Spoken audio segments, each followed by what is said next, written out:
This is how fast things are changing. This is the information age. If you're operating by old ideas, you're obsolete.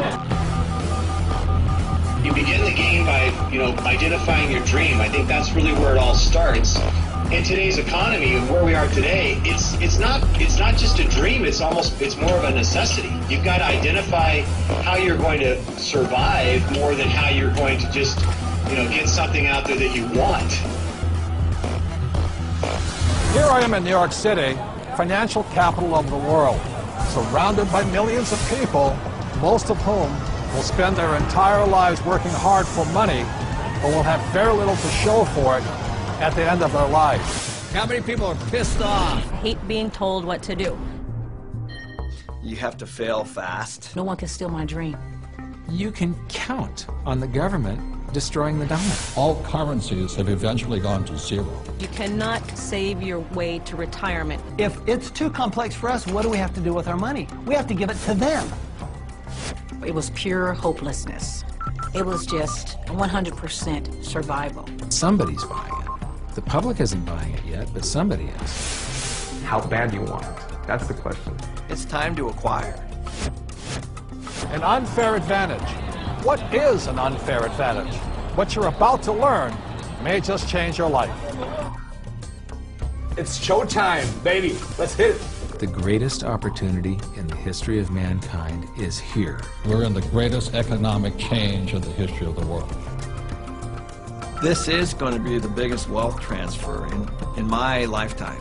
We've got an entire society that has been built up over the years with the idea that financial institutions are a better place to put your money than to take control of your own life.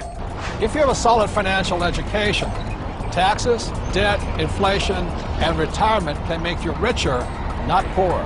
The rich will get richer and the poor and middle class gone. I was around my brother who was a part of a gang, who ran a gang, and that's a lot like running a business. Most people run from problems, and the truth is that's where the opportunities are. This really is a perfect financial storm. So I am optimistic about the future. It's going to crash. The next big economic boom will not be from the internet or China or India, but will be from empowering women. A big part of success is failing so many times that you learn and learn and learn your lessons. Robert says all the time that if you're not being successful, it's because you're not making enough mistakes. People think that cash is like a safe place to be, a place to park your purchasing power. And I think cash is the worst investment that you can have. And if you follow an economist, you're in trouble. Okay, you want to have barely enough income to survive if you're lucky. Go do 401ks, go do mutual funds, be my guest. This is the best time to talk about this because people have had a shift of context with this economy. To change your financial life often involves changing your mindset. It really is where it starts, is the attitude, it's the mindset, it's the decision that you're going to, take responsibility for your own financial life. Knowledge is money. Show business. When you think about show business, you always think about the show, right? Cameras and movie stars and makeup and glamour. But you never think about the business side of it because we don't have financial education. And I didn't learn that until 20 years down the road in my career. And now, I'm not only an expert in the show part of it, but I'm becoming an expert on the business side of it. Business is about production. We can produce our way out of any problem. I was probably age 8 when I started thinking about millions.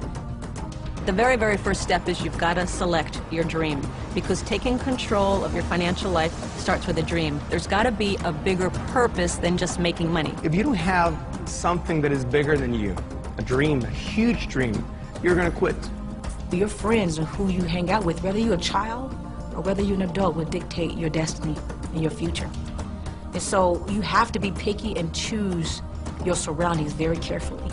It's creativity. It's brainstorming. It's being around like-minded people. People have so many emotions attached to money.